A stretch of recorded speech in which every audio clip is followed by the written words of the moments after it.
has a lot to do with our health because we breathe every single day that air in the home. So if you take it back to what you said before about it being unhealthy in there, and that's where we're stuck, especially now in the winter, there are things that we can do. We're already doing it in other aspects of our life. We're already going down the food aisle and making good choices there, right? We're doing all that kind of stuff. What we need to focus on is what directly affects our health, which is breathing. So, what influences the quality of indoor air? I certainly Sure. mold. I mean, we've been hearing about that in the news, and mold didn't become a problem until we really started tightening our homes, and that's been 40 years ago. So, I'm sure mold's one of those. But what other things influence indoor air quality? Sure. So normal things like that we all know about, temperature and relative humidity, right? Those things kind of affect it, and they affect it in both a direct and an indirect way, meaning where you may or may not run your air conditioning, or you may or may not run your heating system, your HVAC system. So then if you're not doing that because of temperature, then maybe we're not getting air exchanges. But then there's other things like the chemicals that we introduce in our home.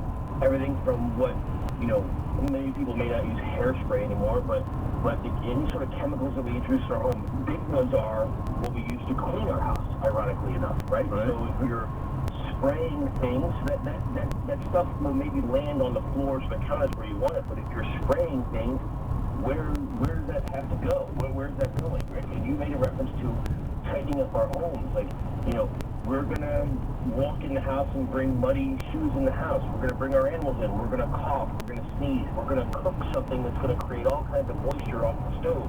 Where is all that going? If we're doing a good job of tightening up our home, which is saving us money, where is all that going? And there's no surprise. You said we've been tightening up the home. You've been living with this for 15 years. You've been growing with this. It's no surprise that allergens are spiking, or should it be allergies, children are spiking, and things like that. And it's because we spend so much time in this, what I call a toxic environment within our home. So they're going to be there. If we have a energy efficient home, and I hope you do, or you're throwing a lot of dollars away, but we don't want you to have an energy efficient home and be sick either. So it's kind of the second half of the solution. And I'm seeing more and more things being thrown out there as solutions. We talked about air exchanging. I hear air purifiers. I hear different chemicals that'll kill different allergens. I hear ozone machines. I hear, what? So are there all these solutions, or do we really have to treat the problem rather than trying to mask the problem? I mean, that's never a good idea, but correct. Help me with that, I guess, because I get asked that question a lot. And you bring up a great point, and something that people need to understand is, first and foremost, we want to do what we call source control, right? We want to control the source. So that means a lot of times eliminating certain things, right? Eliminating certain products that we use or things like that. So the number one thing we do is source control. Eliminate the source. It sounds easy to say, but sometimes we can't do that. What if the source is your dog and the dander, right? We're not eliminating the dogs. The source could be excess humidity, right? Well, there's no eliminating that, but you can control that, right? So all those things that you mentioned, all those products are good for what they're intended for, and I highly recommend people, if that's what they're going to do, definitely do research, because sometimes it might be overkill, sometimes it might be just what you need, but sometimes those products may work in just that one room that you're staying in, right? So number one is source control, meaning eliminating the source. That doesn't mean a machine can do it. That means you not introducing that source into your house, if that's possible. If it's not possible, then we go to those alternatives, which is those machines. And most importantly, let's be honest, is that I know that that's my background, but is ventilation. It's exhausting the air that's in your house outside, right?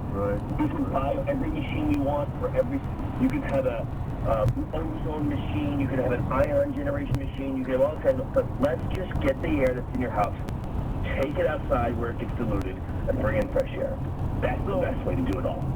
So this is started my 39th year on this show, and the thing I started saying the day I started the show is water is your number one enemy. And by talking to you, it sounds like that could be a source also. So the people that, and you know them and I know them, that have a basement that's got, it leaks, and either they're ignored it or you get the phrase, well, it really only leaks when it rains really, really hard.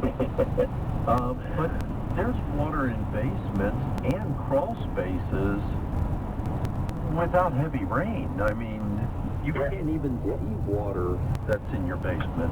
Is that a fair statement? That's a very fair statement. And what people have to recognize is water doesn't just take the form of the liquid water that we drink or that we see come into our basement, right? We know that. It's in a vapor form, right? It's behind those block walls and it seeps in vapor form, right? So yeah, and if people could treat the air, and let's say not treat, but let's look, if people could look at the air in their home as the way they do the water entering their home and think of it the same way